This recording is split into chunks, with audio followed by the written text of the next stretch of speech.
解説。ポール・ニューマン出演作ベスト10。映画史に残る名演を徹底解説。ねえマリサ、今日のテーマは何かしら？なんだかすごく楽しみだわ。おう、レイム。今回は、20世紀最高の映画スターの一人、ポール・ニューマンの出演作ベスト10を、私の解説付きで紹介していくぜ。まさにキング・オブ・クールだぜ。ポール・ニューマン、もちろん知ってるわ。吸い込まれそうな青い瞳が印象的な、すごくハンサムな俳優さんよね。いろんな映画で見たことがあるわ。その通り。だが彼はただの2枚目俳優じゃないんだ。アカデミー賞に輝いた名優でありながら、プロのレーサーとしても一流で、さらに食品会社の利益を全額寄付し続けた慈善家でもあった。生き方そのものが伝説なんだぜ。俳優だけじゃなくて、そんなに色々なすごい顔を持っていたのね。知らなかったわ。ますます興味が湧いてきた。だろ？だから今回は、彼の数多い傑作の中から、特に名演が光る10本を厳選したぜ。彼の人間味あふれる演技の魅力に迫るから、最後まで楽しんでくれよな。第10位。タワーリング・インフェルノ、1974年。いよいよベスト10の発表ね。記念すべき最初の作品は何かしら？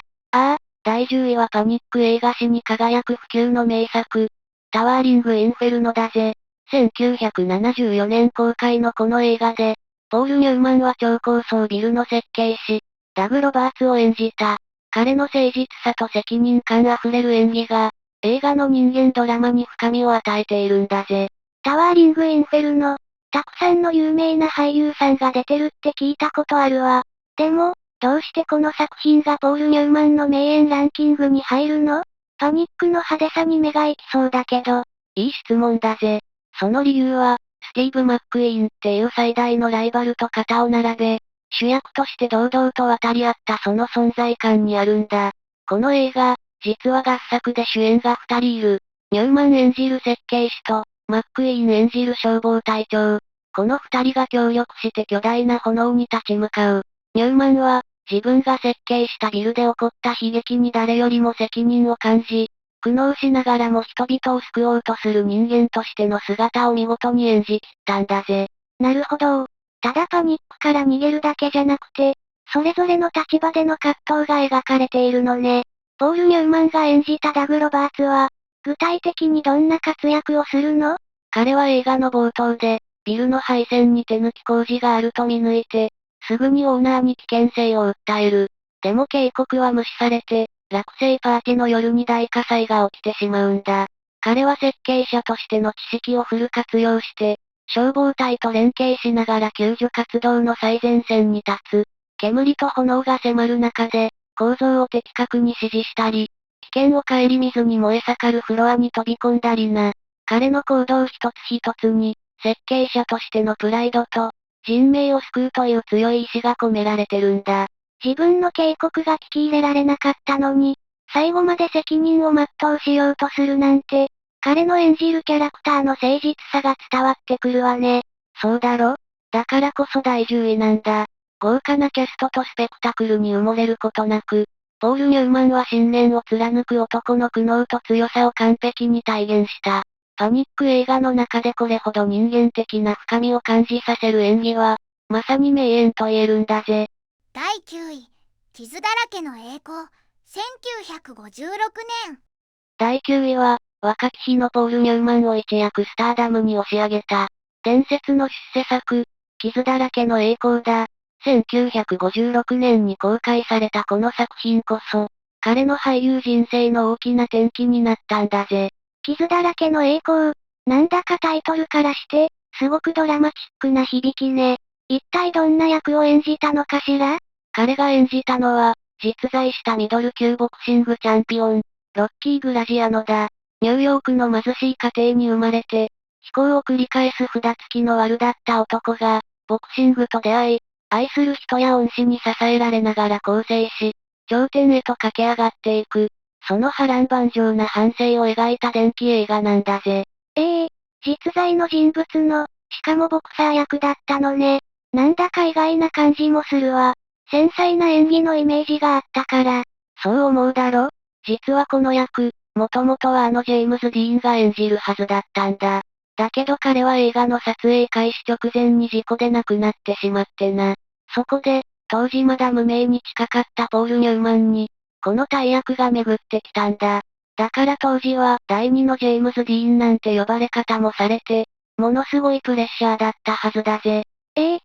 そんな背景があったの。伝説の俳優の代役なんて、とてつもない重圧じゃない。ああ、だが彼はその重圧を見事に跳ねのけた。役作りのために、本人であるロッキー・グラジアノと寝食を共にして、彼の独特なニューヨークなまりや猫背気味の歩き方、ちょっとした仕草まで徹底的に研究して自分のものにしたんだ。見た目だけじゃない。心の中にくすぶる怒りや、社会への反抗心、愛を知って変わっていく戸惑い。そういった複雑な感情を、メソッド演技で完璧に表現してみせたんだぜ。まさに、役が乗り移ったかのような演技だったのね。その通りだ。ジェームズ・ディーンの幻影を振り払うかのような、荒々しくも人間味あふれるエネルギッシュな演技は、評価から大絶賛された。若き日のポール・ニューマンの、むき出しの才能と情熱がスクリーンからほとばしるような名演だ。この作品なくして、その後の彼の輝かしいキャリアはなかった。だからこその第9位なんだぜ。第8位、ロード・トゥ・パーディション、2002年。第8位は、彼の最後の劇場映画出演作にして、俳優人生の集大成とも言える名演が光る作品、ロード・トゥ・パーディションだぜ。2002年に公開されたこの映画で、彼はアイルランド系マフィアの冷徹なボス、ジョン・ルーニーを演じたんだ。最後の出演作、しかもマフィアのボス役なのね。主演はトム・ハンクスだって聞いたことがあるわ。どんな物語なのかしら？物語の中心はトム・ハンクス演じる殺し屋、マイケル・サリバンとその息子の逃避行だ。そしてポール・ニューマン演じるジョン・ルーニーは、そのマイケルを実の息子同然に育て上げた、組織のボスであり父親代わりの存在なんだ。だが、ある事件をきっかけに、ルーニーは愛するマイケルに非常な決断を下さなければならなくなる。愛情と裏切り、組織の掟と個人の情が複雑に絡み合う、重厚な人間ドラマなんだぜ。実の息子のように愛しているのに、敵対しなくちゃいけなくなるなんて、すごく苦しい役どころね。まさにその通りだぜ、レイム。この映画での彼の演技の凄みは、その苦悩の表現にある。セリフは決して多くない。だが、佇まいや、ふとした視線、顔のシワ一つで、マイケルへの深い愛情と、すべてを飲み込んで非常に徹しようとするボスとしての覚悟、そして忍び寄る老いの哀愁を完璧に表現しているんだ。特に印象的なのが、トム・ハンクス演じるマイケルと、ピアノを連弾するシーンだな。穏やかで、まるで本当の親子のように心を通わせる二人なんだが、その空気の中には組織の不穏な緊張感が張り詰めている。この静かな場面での圧倒的な存在感こそ、彼の演熟の極みだぜ。静かなシーンだからこそ、俳優さんの実力が際立つっていうものね。その通りだ。この演技で彼はアカデミー助演男優賞にノミネートされた。受賞は逃したが、多くの人が彼のキャリアの頂点の一つだと絶賛したんだ。若き日のギラギラした魅力とは違う。長い年月をかけて熟成されたウイスキーのような、深く、渋みのある味わい。伝説の俳優の最後を飾るにふさわしい、静かながらも魂を揺さぶる名演だ。だからこその第8位だぜ。第7位、暑いトタン屋根の猫、1958年。第7位は、ポール・ニューマンの美しさと演技力が頂点に達した傑作、暑いトタン屋根の猫だ。1958年の作品で、原作はテネシー・ウィリアムズの有名な戯曲。そしてなんといっても、あのエリザベス・テイラーとの共演が、映画史に残る輝きを放っているんだぜ。エリザベス・テイラーと、世紀の二大美男美女の共演ね。タイトルもすごく情熱的だけど、ポール・ニューマンはどんな役を？彼が演じたのは、ブリックという名の元フットボールの花形選手だ。足の怪我で引退し、今は実家で叫びたりの毎日を送っている。エリザベス・テイラー演じる美しく情熱的な妻、マギーを心では愛しているのに、ある過去のトラウマから、頑くなに彼女を拒絶し続けている。という、非常に複雑でガラスのように繊細な男の役だぜ。愛しているのに、拒絶する。すごく苦しい役どころね。一体何が原因で、そんなに心を閉ざしてしまったの？そこがこの映画の肝なんだ。原作では、親友の死に同性愛的な感情が絡んでいたことが示唆されるんだが、当時のハリウッドの厳しい倫理規定、いわゆるヘイズコードで、その直接的な表現は許されなかった。だからこそ、ポール・ニューマンの演技力が光る。彼はセリフで説明できない心の痛み、自己嫌悪、妻への罪悪感といった感情の渦を、視線の動きや沈黙、苛立たしげにグラスを煽る仕草だけで、雄弁に物語るんだ。なるほど。制約があったからこそ、かえって演技の深みが増したというわけね。特にどんなシーンが見どころなの？なんといってもマギーとの夫婦喧嘩のシーンだな。松葉杖をつきながら、それでも決してグラスを手放さないブリックの姿は、彼の肉体的な脆さと精神的な依存を見事に象徴している。愛を渇望し、必死に言葉をぶつける妻と、それに背を向け、うつろな目で遠くを見つめる夫。二人の美しさと激しい感情がぶつかり合う様は、まさに圧巻の一言だぜ。聞いているだけで、二人の間の張り詰めた空気感が伝わってくるようだわ。だろ？この神がかった演技で、彼は自身初のアカデミー主演男優賞にノミネートされた。彼のキャリアを語る上で絶対に外せない、繊細で痛々しいほど美しい名演だ。文句なしの第7位だぜ。第6位、氷結、1982年。第6位は、社会派映画の巨匠シドニー・ルメット監督と組んだ、法廷ドラマの金字塔、氷結だ。1982年の作品で、ポール・ニューマンはキャリアの全てをかけたと言える、渾身の演技を見せてくれたんだぜ。氷結、法廷ドラマなのね。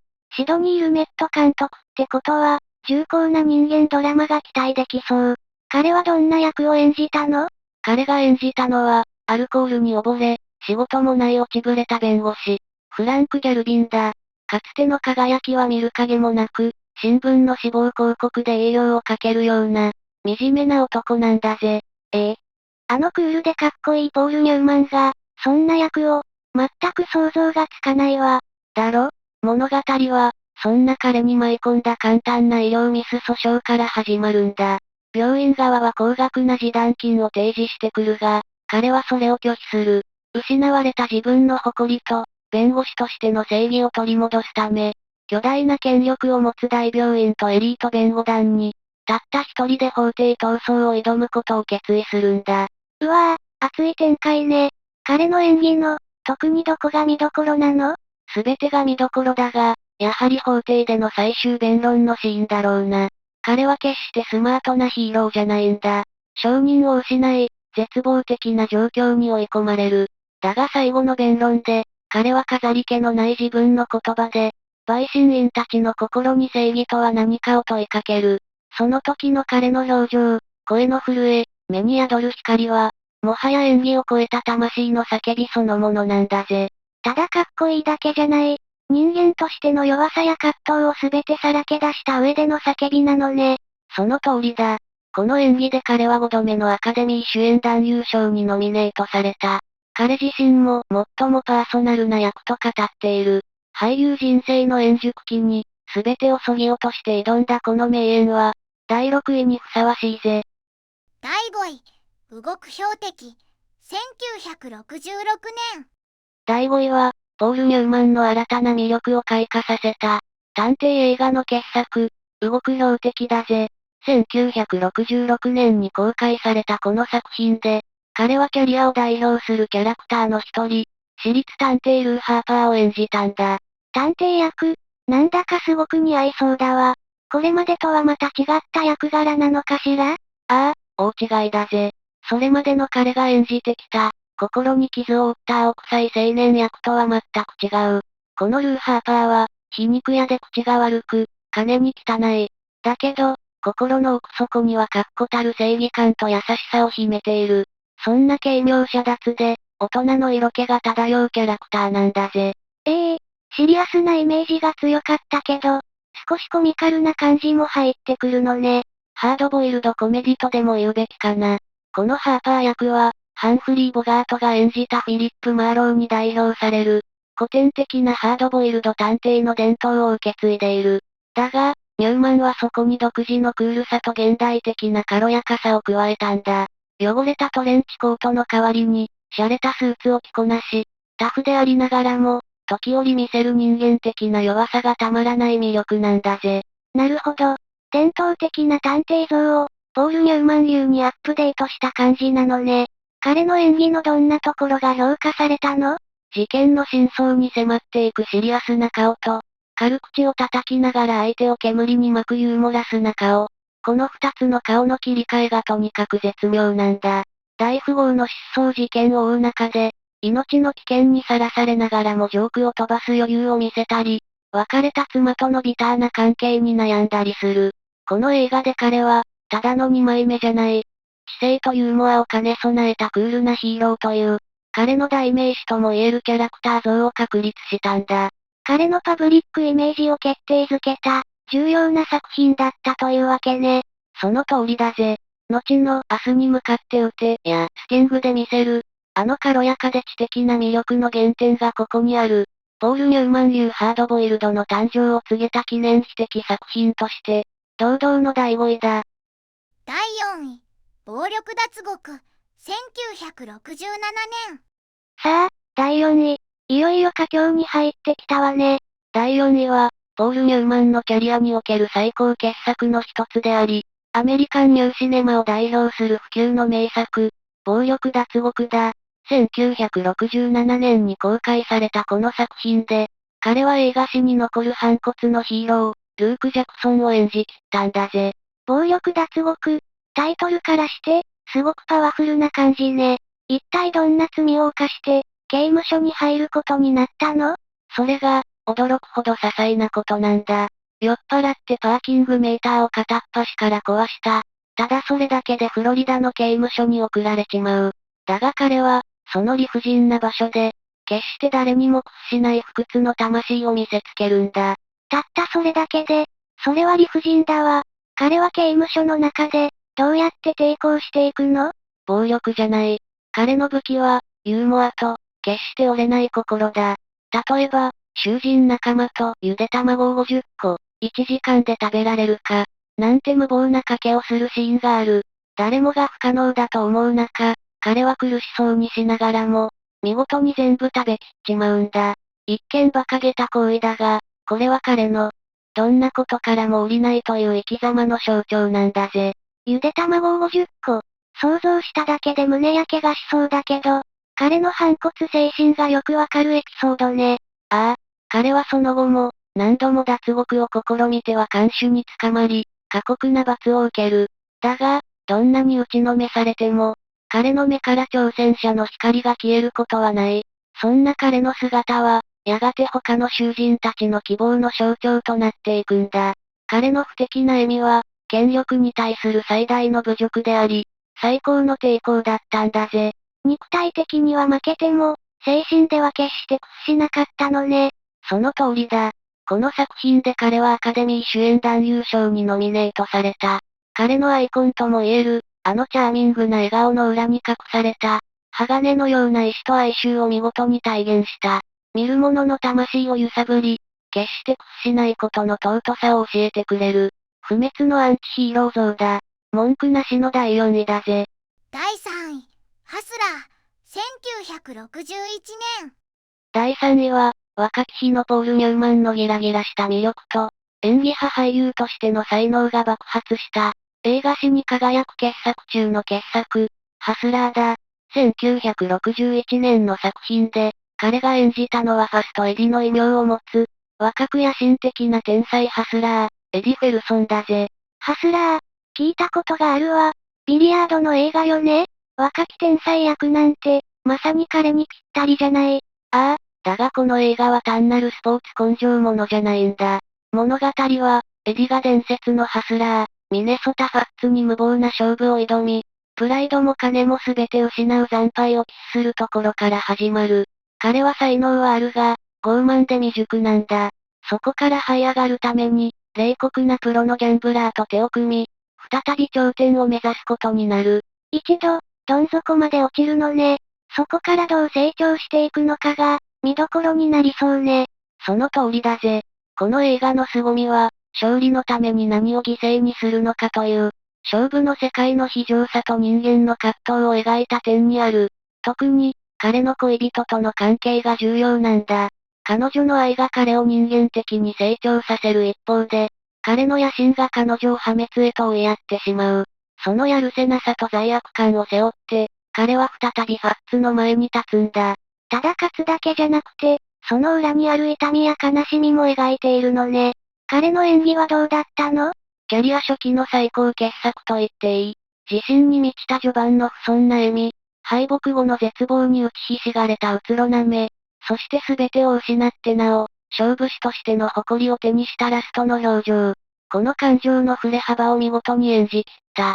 彼が見せるプロ顔負けの急さばきも、リアリティに満ちていて必見だぜ。まさに彼の俳優人生のターニングポイントになった作品なのね。ああ、この演技で彼はアカデミー主演男優賞にノミネートされ、単なる2枚目スターから、誰もが認める演技派俳優へと飛躍を遂げた。